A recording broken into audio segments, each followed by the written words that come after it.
নমস্কার, আমি এখন একটা পনির গ্রেভি করে দেখাচ্ছি। এটা করতে আমার লাগছে পনির, বেসিক্যালি এটা হোয়াইট কালারের হবে পনিরটা।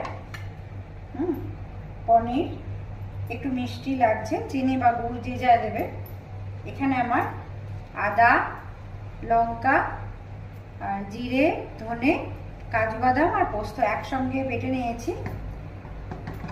ভাজা মশলা আছে আমার, গোলমরিচ গুঁড়ো দেবো একটু, কেন না ঝাল ঝাল খেতে ইচ্ছা করছে, আর কসুরি মেথি আছে, ব্যাস এইটুকুই লাগবে। আমি এটা আর জিরে ফোড়নে দেবো, জিরে আর শুকনো লঙ্কা।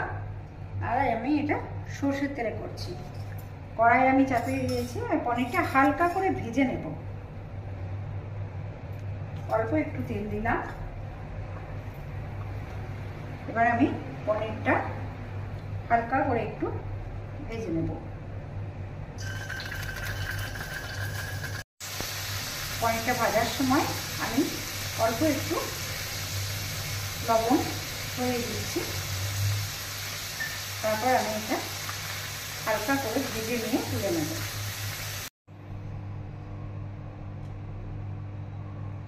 আমি এই অল্প তেল আছে, এই তেলের মধ্যেই পনির ভাজার পর যে তেলটুকু আছে ওই তেলেই আমি শুকনো লঙ্কা আর একটু জিরে ফোড়ন দিলাম। ফোড়নটা একটু ভাজা হলে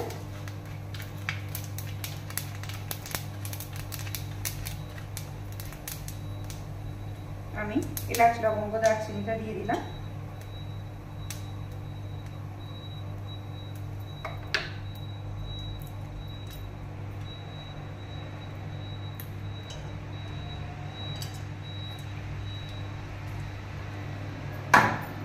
এবার আমি মশলাটা দিয়ে কষিয়ে নেব।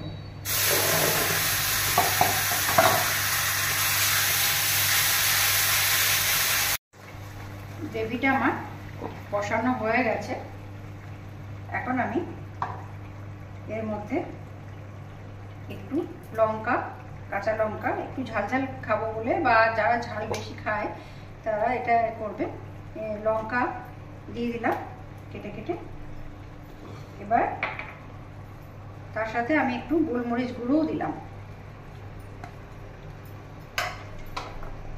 তারপর আমি পরিমাণ মতো লবণ দিয়ে দিলাম।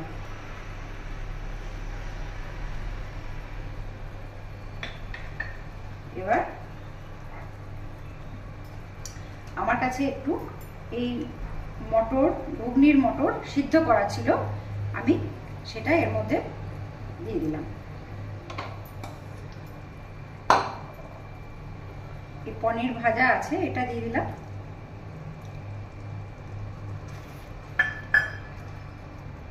এটা দেওয়ার পর একটু মিশিয়ে নিয়ে আমি এটার মধ্যে একটু গুড়ের গুঁড়ো দিয়ে দিলাম। তো যদি কেউ চিনি দিতে পছন্দ করে তো চিনি দেবে, কেউ যদি সুগার ফ্রি দিতে পছন্দ করে তো সুগার ফ্রি দেবে। আমি গুড়ের গুঁড়োটা দিলাম। একটু হালকা করে আমি নেড়ে নিলাম, মিশিয়ে নিলাম আর কি। এরপর একটু ভাজা মশলা ছড়িয়ে দিলাম, আর কসুরি মেথি আমার ড্রাই রোস্ট করে গুঁড়ো করা আছে, একটু হাতে করে ছড়িয়ে দিলাম। এবার আমি এটা একটু 2-3 মিনিট আমি এটা একটু ঢেকে রেখে দেবো। এবার আমি ঢাকাটা খুলে দেখে নিচ্ছি, এটা আমার হয়ে গেছে।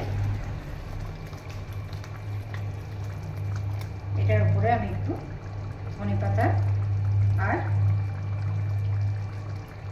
কেউ চাইলে বাটার দিতে পারে, আমি এখন বাটার দিচ্ছি না এটাতে, হেলদি রাখার জন্য। যদি কেউ চায় তো বাটার দিতে পারে। এটা আমার হয়ে গেছে। একটু ঢাকা দিয়ে রেখে আমি পরিবেশন করব।